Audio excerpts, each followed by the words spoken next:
السلام علیکم ورحمۃ اللہ وبرکاتہ۔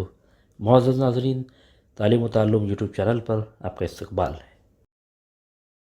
سلسلہ نمبر 154، سوال نمبر 1، روزے کی فرضیت کس سن ہجری میں ہوئی؟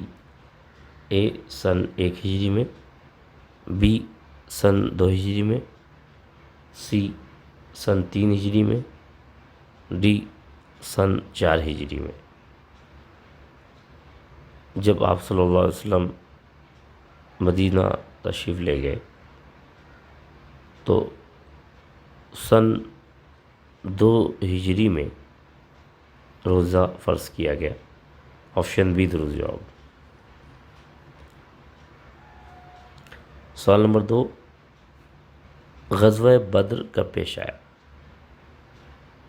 اے رمضان سن 2 ہجری میں، رجب سن 2 ہجری میں، سی شوال سن 2 ہجری میں، ڈی شعبان سن 2 ہجری میں۔ سب سے پہلی بڑی لڑائی جس کو غزوہ بدر کے نام سے جانا جاتا ہے، اسلام میں بہت اہمیت رکھتی ہے اور بدری صحابیوں کا ایک بڑا مقام ہے، تو وہ رمضان سن 2 ہجری میں پیش آئے۔ آپشن اے درست جواب۔ سوال نمبر 3، غزوہ بدر کو قرآن میں کس نام سے یاد کیا گیا؟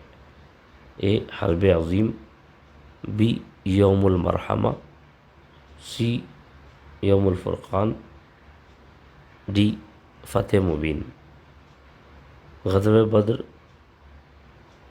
کو جو اہمیت حاصل ہے اور بدری صحابہ کو جو اہمیت حاصل ہے وہ اسی وجہ سے ہے کہ وہ سب سے پہلی بڑی لڑائی تھی اور اس کو یوم الفرقان کے نام سے قرآن میں یاد کیا گیا۔ تو بہت بہت شکریہ۔ السلام علیکم۔